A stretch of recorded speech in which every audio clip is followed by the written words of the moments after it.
Welcome back to the channel, everybody. I'm going to do a little bit of a different video today. Today I'm actually going to share with you a magazine that I've had in my possession for almost 26 years now, and it commemorates a time in my life when I was a huge baseball fan, was attending a ton of games, to the point where I'm actually in the same magazine with Derek Jeter, Mariano Rivera, the New York Yankees of '98, as well as Kerry when he struck out 20 batters. So I'm going to kind of show you those articles as we look at the magazine that I purchased from the newsstand after that occurred, and wanted to talk a little bit about like the '98 Yankees and the Yankees of the late '90s, as then we kind of move over to the article about Kerry.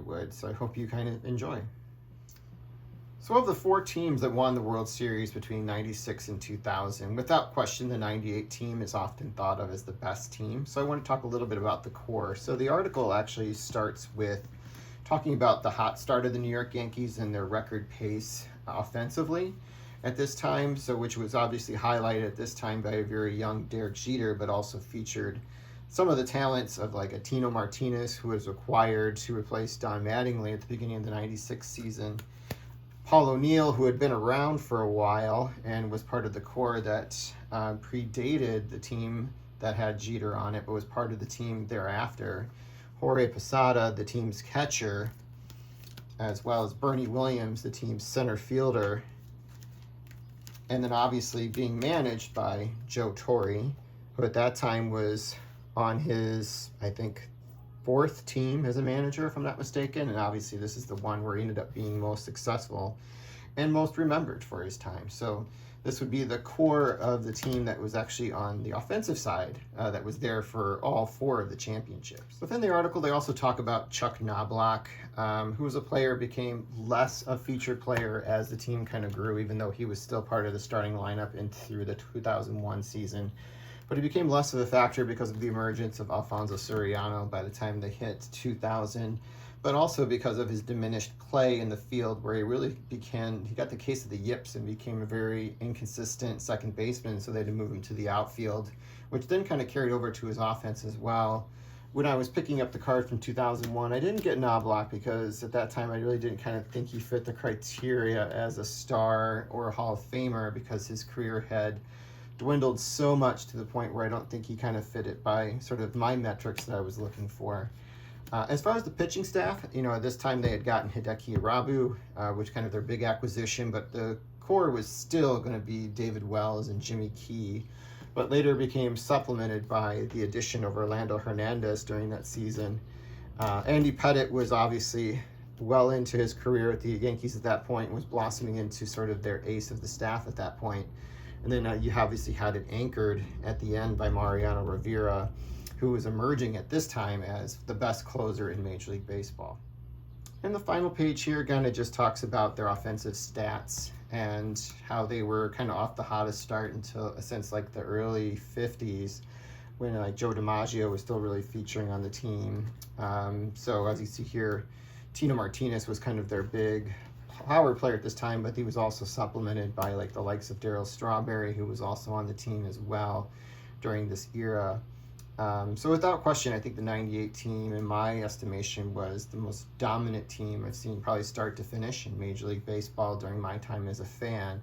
But again, I'm a little bit biased. I wasn't necessarily a Yankee fan, but I was a fan of this ball club because I just loved the way that they played, and I became really big fans of Derek Jeter, who I've kind of featured here before, as well as Mariano Rivera, were some players that really kind of stood out to me as ones that were all-time favorites for me, as well as Bernie Williams, who I really enjoyed at that point in his career. So that was kind of the end of the Yankees article, but now I'm going to take you over to where they actually have a picture of me. So just a couple pages more if we get past an article about Shaquille O'Neal with the Lakers. We actually have the article about Kerry striking out 20 players in a game, in a Major League Baseball game as a rookie. So this game, I actually was in attendance at it. I went to the game. I'd already finished my junior year of college, so I actually was meeting some friends who were at a different school that was in the area. Then we took the train down to downtown to then pick up the L train that takes us, which would be the Red Line, which takes us over to Wrigley Field. So at that time, it was a day game during the late 90s during May. So those games were often games that didn't sell out and games where you could walk up day of and still get a bleacher ticket. So that's what we did that very day. Not knowing at that time that Kerry would probably throw one of the most dominant games in Major League Baseball history, which is featured on the next page here, where they kind of talk about his 20 strikeouts. But what also made it really spectacular is that he only allowed one hit and walked nobody. This one hit was even somewhat questioned because they thought it was within the range of Kevin Ory. At least all Cubs fans did that day, when a grounder just squeaked by him. I believe it squeaked by to his left, if I recall, between third base and short, and dribbled out into the left field, which is actually where we were sitting in the left field bleachers. If you've ever seen highlights of that game, you do recall that there was a fan there that day who started this whole trend of having these reversed Ks of broken bats. Not all of them were reversed, but many of them were. And they were all different colors. And what he wanted to be able to do was go to the games that Kerry Wood pitched and hold them up and make this a thing. And then he had already encouraged his fellow people that were in the bleachers to start wearing number 34 jerseys of any kind to come to the game and hold up these signs. So we didn't know this was a thing at the time when we went to the game. And so when we got there, they were handing these out, and we were wondering, why is somebody wearing a Shaquille O'Neal jersey? Why is somebody wearing a Hakeem Olajuwon jersey? And those guys actually sat right in front of us, as well as somebody wearing a Charles Barkley jersey. So this is actually where I'm pictured in here. So if you've ever seen the video, they scroll in on this several times during the course of the broadcast. Let me see if I can get a little bit closer. And so they were sitting like right in front of us. So we were able to not only experience the great game, but we were able to kind of be part of a special experience in the bleachers that day. I knew what the strikeout record was for rookies at that time, and I was very cognizant of how many he was striking out. And I told one of my friends and said he actually is about to break the record for rookie strikeouts, which at that time was held by Jim Deshay, who's now actually a Cubs broadcaster. So when he passed that, I was also starting to count down like, hey, 20's the record. So let's see what happens. And he was actually able to equal it, but not surpass it. So I can't zoom any further, but actually I'll point out where I am sitting in the stands and where I'm actually in the Sports Illustrated. So above this blue K, which is being held by somebody wearing a Hakeem Olajuwon jersey, I think he has something around his, maybe a backpack around his shoulder here that's blocking his jersey.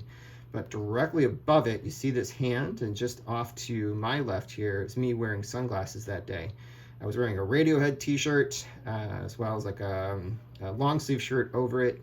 And I had some sunglasses on because actually there was a lot of glare that day, even though it was a rainy day in the stands. And then just off to would have been my left at the time, but my right now, it was my friend Scott, who I went to the game with, as well as our friend Corey, who was then off to here, which was above just this guy holding this blue K here. So there we are in there, and actually I can pull up those pictures online every now and then, as well, to just kind of show that, like, you hear a lot of stories of people saying they were at the games and, maybe their memory doesn't serve them well, or they're just saying it to make a good story. Well, actually, I was at this game when it happened. And I can't find my ticket from the day. I think I may have discarded it at some point, which I wish I still had it at some point. But it was pretty fantastic. So this sign, actually, E5, was what somebody made just in the moment in the stand to try and get the official scorer to change that hit past third baseman Kevin Ory into an error, so they could actually make it a no-hitter. So that was actually made up during the game to be able to try and persuade the official scorer and the umpires to make a change to it, but it didn't occur. So this was one of my favorite memories of going to a game as a child. Actually, I wasn't a child. I was a young adult at this point. But man, I didn't know I was going to be part of history that day, but I was there to witness it. And it was really nice to have it commemorated later on in the copy of this Sports Illustrated magazine, which I've kept to this day. So hope you guys enjoyed that, and have a great rest of your day.